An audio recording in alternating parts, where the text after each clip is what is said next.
Olá, gente, tudo bem? A gente terminou na última aula vendo a confusão na casa de Jacó, ele sem ser sacerdote, Lia e Raquel brigando, Raquel vendendo o direito de dormir com Jacó para Lia, e o Jacó mal chegando em casa e Lia já chegando. Hoje você é meu, você vai dormir comigo, porque eu acabei de comprar com as mandrágoras do meu filho. E é engraçado que não é nem nosso filho, não é nem nada, é do tipo, Jacó vai indo de um lado para outro e dormiu com Lia. E a Bíblia deixa claro que a Raquel, ela queria mandrágora para engravidar. Na verdade, mandrágora era uma planta que diz que se você fizesse algo, aquilo ali ia te dar fertilidade. E a Bíblia mostra que do tipo, a mandrágora não é quem dá fertilidade, quem dá fertilidade é Deus, né? Então você vai ver que a Raquel querendo engravidar, tentando manipular a situação, comprou a mandrágora dessa noite que Jacó deita com Lia, Lia engravida e Raquel não. As duas disputando. E Lia engravida dessa noite e Raquel não engravida, mesmo com a mandrágora, porque é Deus. E daqui um pouquinho você vai ver que vai deixar claro. E aí Deus se lembrou. É muito legal. Deus ouviu Lia e ela engravidou e deu Jacó o quinto filho. E disse Lia, Deus me recompensou por ter dado minha serva ao meu marido. Por isso deu-lhe o nome de Issacar. Lia engravidou ainda de novo e deu a Jacó o seu sexto filho. Disse Lia, Deus presenteou-me com uma dádiva preciosa. Oh, meu Deus maravilhoso, agora tudo, oh Deus. Agora meu marido me tratará melhor, afinal, dei 6 filhos. Assim, o ser humano, ele não vai ser curado, né? A gente tem uma sensação de já é, mas ainda não, o tempo todo, porque realmente a gente foi transportado, né? A gente foi recolocado nessa videira que tá dando seiva, mas a gente continuou sendo um implante, a gente saiu de um reino e foi implantado no outro. Só que essa completude não vai acontecer em nós quanto Cristo não voltar. Então você vai ver Lia passando a enxergar a vida boa, Lia diminuindo o desprezo, Lia se sentindo agraciada, Lia vendo o cuidado de Deus. E às vezes a gente pensa, nossa, nós acordamos vivos, nossos filhos vivos e tudo vivo, mas nunca vai estar 100% perfeito. Então sempre vai ter um desejo, né? A gente sempre vai ter um desejo de que algo melhore. Então Lia tá ali, tá conhecendo a Deus, tá sendo transformada, mas ela não deixa de querer que o marido trate ela melhor. Agora, tempo depois, ela deu uma luz a uma menina que se chamou Diná. Então, desculpa, gente. Então, Deus lembrou-se de Raquel. Lembra que toda vez que usa lembrou-se, Deus socou o olho, ou é para dar algo, agraciar, ou é por punição. Então Deus lembrou-se de Raquel. Ele falou: agora está na hora de Raquel. Deus ouviu o seu clamor e a tornou fértil. Então não é mandrágora, não é nada, é Deus. E ela engravidou e deu à luz a um filho e disse: Deus tirou de mim toda a minha humilhação e deu-lhe o nome de José e disse: que o Senhor me acrescente ainda mais outro filho. Eu fico quem já leu a Bíblia já sabe a história de José, às vezes até quem não leu, José do Egito, né? Essa pré-figura de Cristo, fica imaginando que José chegou no momento exato.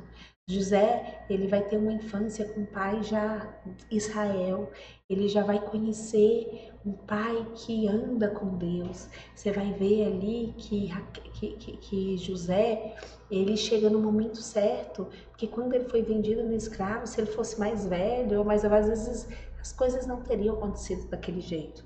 Muitas das vezes a gente quer algo da nossa história, que algo aconteça no momento que a gente quer decidir, a gente quer ter o controle. E o andar com Deus é entregar o controle, porque essa história não tem a ver com a gente, tem a ver de como Deus está restaurando todas as coisas, como tudo. Isso aqui é uma revelação de quem Deus é. José chegou no momento certo e ele chegou para abençoar todas as nações e ele chegou tratando a parte da Lia, né, que não tinha filhos e que sempre foi desprezada, e tratando o ego da Raquel. E quando chegou, já chegou do tipo, é Deus que me livra, é Deus que está trabalhando. E é maravilhoso ver a chegada do José na plenitude do tempo. Depois que Raquel deu luz a José, Jacó disse a Labão. Então veio José, na hora que José chegou, Jacó já queria voltar para a terra, ele lembrou de Deus, ele lembrou que tinha um local.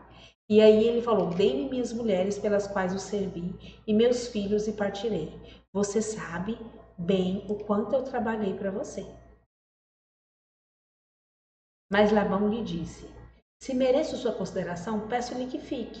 Por meio de adivinhação, descobri que o Senhor me abençoou por sua causa. Gente, de adivinhação, o homem sai de manhã, fica até a noite, cuidando de cada coisa, né? O tempo todo ali de olho na criação.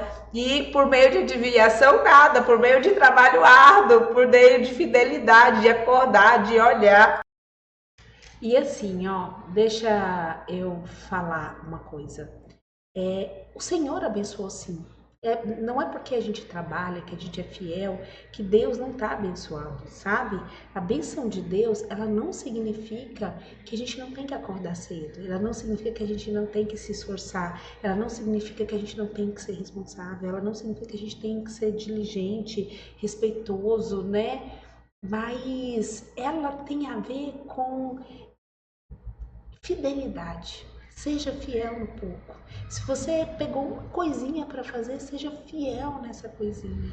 Porque é Ele que coloca fiel no muito. Então, se você ainda não consegue, tipo assim, às vezes eu falo com o Henrique, você está indo na escola, se você não consegue estudar, organizar, tirar nota ali naquele local, por que você quer mais coisas? Então tem coisas hoje que Deus colocou na mão. Então assim, foi proibida a adivinhação. Nem precisava de fazer adivinhação para descobrir, mas ele disse que fez aí depois. Mas assim, tem coisas que não precisa adivinhar. Você vê a pessoa, você vê às vezes o descaso, a falta de fidelidade no pouco, e a pessoa quer ir no muito e não dá certo. Então existe algo de fidelidade desse mandato cultural que é exigido de nós. E ele acrescentou, diga o seu salário e eu lhe pagarei. Jacó lhe respondeu, você sabe o quanto eu trabalhei por você. E você sabe o quanto os seus rebanhos cresceram aos meus cuidados. O pouco que você possuía antes da minha chegada aumentou muito, pois o Senhor o abençoou desde que eu vim para cá. Então, do tipo, o Senhor colocou aquelas ovelhas prolíferas, o Senhor abençoou, o Senhor mandou água, o Senhor está abençoando e Ele está trabalhando. Só que ele falou, e eu? O que eu vou fazer em favor da minha própria família? Então, Labão perguntou, o que você quer que eu lhe dê? Não dê coisa nenhuma. Voltarei a cuidar dos seus rebanhos se você concordar com o seguinte. Hoje passarei todos os seus rebanhos e tirarei do meio deles as ovelhas salpicadas e pintadas, todos os cordeiros pretos e todas as cabras pintadas e salpicadas. Eles serão o meu salário. E a minha honestidade dará testemunho de mim no futuro, toda vez que você resolver verificar meu salário. Se tiver em meu poder alguma cabra que não seja salpicada e pintada, e algum cordeiro que não seja preto, poderá considerá-los roubados. Então, o que é esse acordo que ele está falando? Ele falou assim, ó, eu não quero salário, eu quero trabalhar por mim próprio, eu vou continuar sendo trabalhador diligente, a gente vai tirar todas as ovelhas pintadas dali e a gente vai deixar só as branquinhas. Se nascer ovelha pintada, as pintadas serão minhas, eu vou separar, elas vão ser minhas. todas as ovelhas pintadas vão ser minhas e você direto pode ir lá checar. Se tiver qualquer ovelha que não seja pintada no meu rebanho, você pode considerar roubado, porque é seu. Eu só vou ficar com as ovelhas pintadas. Então, o que Jacó estava dizendo aí? Que ele ia trabalhar, ele ia apacentar, se não nascesse uma ovelha pintada, ele não ia ficar com nenhuma. Mas que ele confiava que Deus, ele confiava na bondade, ele confiava na generosidade de Deus. E a minha honestidade dará testemunho, né? Se eu tiver. E aí disse Labão: de acordo, seja feito como você disse. Naquele mesmo dia, Labão separou todos os bodes que tinham listra ou manchas brancas, todas as cabras que tinham pintas e manchas brancas, e todos os cordeiros pretos, e pôs aos cuidados dos seus filhos. E afastou-se então de Jacó a distância equivalente a 3 dias de viagem, e Jacó continuou a apacentar o resto do rebanho de Labão. Imagina Labão, imaginando que tirou a sorte grande. Porque ele pegou 3 dias de viagem. O que ele imaginou? Se eu deixar perto, ele vai pegar a minha ovelha branca, vai lá cruzar com os pintadinhos e aí vai nascer tudo pintado. Então eu vou pegar tudo, vou deixar só branco, vai nascer só branco e Jacó vai ficar sem nada. E bom que eu já trabalho, é de graça, só mantenha aí a comida. Então ele separou, levou para 3 dias de viagem e deixou Jacó cuidando e Jacó de boa. Afastou-se então Jacó, 3 dias. Jacó pegou galhos verdes de estoraque, amendoeira, plátano, e neles fez listras brancas, descascando-os parcialmente e expondo assim a parte branca interna dos galhos. Depois, fixou os galhos descascados junto aos bebedouros, na frente dos rebanhos, no lugar onde costumavam beber água. Na época do cio, os rebanhos vinham beber e acasalavam-se na frente dos galhos, e geravam filhotes listrados, salpicados e pintados. Minha leitura desse texto.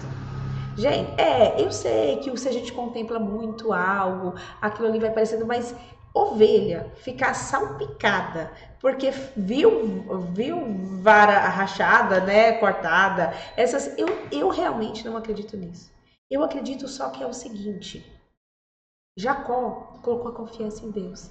Quem percebeu que Jacó estava sendo fiel, quem percebeu... Gente, por que Davi foi escolhido? O que Deus viu em Davi? Davi, por causa de uma ovelha, ele matou um leão, entendeu? Ele é esse que foi fiel a uma ovelha, ele podia ter deixado, mas ele ia morrer defendendo aquela ovelha. Então, aquela fidelidade. Então, Jacó era esse homem que acordava de manhã e passava o dia inteiro pastoreando. Jacó era esse homem que Deus estava vendo e que Deus estava trabalhando e que queria essa bênção de Deus acima de tudo. E só que dentro dele ainda tinha o desejo de passar a perna. Ele não dava conta, dentro dele ainda tinha aquele desejo. Quem fez prosperar não foi os galhos arrebentados, mas é como se dentro dele sempre existia um desejo de suplantar, de passar a perna. Ele é aquele que dentro dele tem essa essência de ser malandro, tá certo? Então, por mais que Deus ia abençoar, por mais que isso aqui não tenha feito diferença, mostrou que dentro dele tinha um desejo de trapacear. Então, Jacó ainda era trapaceiro. Jacó separava os filhotes do rebanho dos demais e fazia com que esses ficassem juntos dos animais listrados e pretos de Labão. Assim foi formando o seu próprio rebanho, que separou do de Labão. Todas as vezes que as fêmeas mais fortes estavam nos cios, Jacó colocava os galhos nos bebedouros, na frente dos animais, para que acasalassem perto dos galhos. Mas, se os animais eram fracos, não as colocava ali. Desse modo, os animais fracos ficavam com Labão e os mais fortes para Jacó. Então, ele foi tentando e ele foi querendo passar mais a perna, não adiantava só ser muito, ele queria ainda os fortes e ele foi tentando manipular a situação e, de qualquer forma, Deus abençoou. E o homem ficou extremamente rico.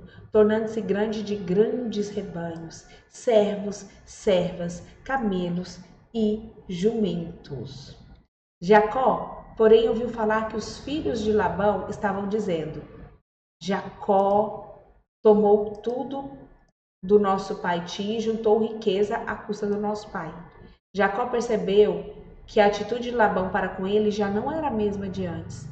E o Senhor disse a Jacó: Volte para a terra de seus pais e de seus parentes, eu estarei com você. Jacó então mandou chamar Raquel e Lia para virem ao campo onde estavam seus rebanhos e lhe disse: Vejo que a atitude do seu pai para comigo não é a mesma, mas o Deus do meu pai tem estado comigo. Vocês sabem que trabalhei com empenho, mas ele tem me feito de tolo, mudando meu salário 10 vezes. Contudo, Deus não permitiu que ele me prejudicasse. Se ele dizia: As crias salpicadas serão seus salários, todos os rebanhos geravam os filhotes salpicados. E se ele dizia: As que têm listras serão o seu salário, todos os rebanhos geravam filhotes com listras. Foi assim que Deus tirou os rebanhos do seu pai e deu a mim. Na época do acasalamento, tive um sonho em que olhei e vi os machos que fecundavam o rebanho tinham listras, eram salpicados e molhados. O anjo de Deus me disse no sonho: Jacó. Eu respondi: Eis-me aqui. Então ele disse: Olhe e veja todos esses machos que fecundam o rebanho têm listras, são salpicados e malhados, porque tenho visto tudo o que o Labão lhe fez. Sou eu, o Deus de Betel, onde você ungiu uma coluna e me fez um voto. Saia agora desta terra e volte à sua terra natal. Raquel e Lia disseram a Jacó: Temos ainda parte da herança dos bens do nosso pai? Não nos trata ele como estrangeiras? Não apenas nos vendeu, como gastou tudo o que foi pago por nós? Toda a riqueza que Deus tirou do nosso pai é nossa e dos nossos filhos. Portanto, faça tudo quanto Deus te ordenou. Então Jacó ajudou os filhos e as mulheres a montar nos camelos e conduziu todo o seu rebanho, junto com todos os bens que havia acumulado em Padan-Aram, para a terra de Canaã, a casa de seu pai Isaque. Enquanto Labão tinha saído para tosquear as ovelhas, Raquel roubou os ídolos do seu pai e os ídolos do clã. Foi assim que Jacó enganou Labão, o arameu, fugindo sem lhe dizer nada. Ele fugiu com tudo o que tinha, atravessando o Eufrates, e foi para os montes de Gileade. Então, finalizando essa parte, a gente vê o quê? Vê que Labão, ele está colhendo algo que ele plantou. Ele não era ele que pastoreava, né? Não era ele que estava fiel, acordando todo dia, fazendo as coisas. Ele tinha armado um plano de casar as filhas, né? Vendeu as filhas, gastou o dinheiro. Ele, hora nenhuma, pensou que aquele dinheiro estava indo para os netos dele. Na hora nenhuma pensou essa rivalidade de Jacó com as filhas. Então, nesse ar fora de harmonia, onde Labão não tinha sido esse exemplo de pai, não era essa liderança espiritual, onde ele tentou 10 vezes dar certo, sem entender que tem um Deus. Ele viveu a vida debaixo do sol, ele não percebeu que tem um Deus que vê o que a gente faz, um Deus que julga. Então ele foi trocando, ele foi tentando passar a perna em Jacó, mas Jacó, Deus via o esforço de Jacó, Deus via que era Jacó que acordava, Deus via que era Jacó que organizava, e quando Jacó, que tinha colocado toda a esperança dele na riqueza, então ele pensou: o dia que eu for muito rico eu vou ser feliz. Primeiro foi a Raquel, agora a idolatria da riqueza. E o que ele trouxe foi discórdia. Já estava todos os irmãos com raiva, já estava Labão já sem gostar dele, porque antes tinha recebido: meu sangue do meu sangue, né? Meu enganador junto comigo. Mas agora ele tentou enganar Jacó e Jacó enganar ele, e as filhas, aquela confusão. E agora ele está colhendo. Ele está colhendo. Os cachorros começaram a latir. Mas então é isso. Labão, ele estava colhendo, né, o que ele plantou ali, toda aquela aquela confusão familiar que às vezes é tão comum do nosso cotidiano, né? E a gente vê Deus intervindo e falando: volta, meu filho, você tem um lugar, volta para Canaã, a terra do seu pai, eu vou estar com você. Lembra daquela promessa. Às vezes Deus faz promessas nos nossos corações que a gente lembra muito antes. E lembrando que Deus está convidando um homem enganador, um homem cheio de ídolos no coração, um homem todo errado, para voltar para a terra, porque tem uma bênção. Ele vai ser uma bênção para outras gerações. Então, a minha oração é que, Senhor Deus, que a leitura dessa Bíblia faça com que a gente entenda quem o Senhor é e nunca perca nossas esperanças.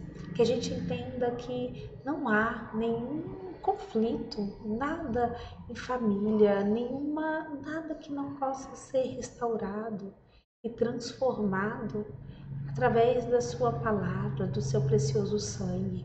Senhor, que a gente possa entender que Deus resgatou um pecador, Deus resgatou um trapaceador, um trapaceiro.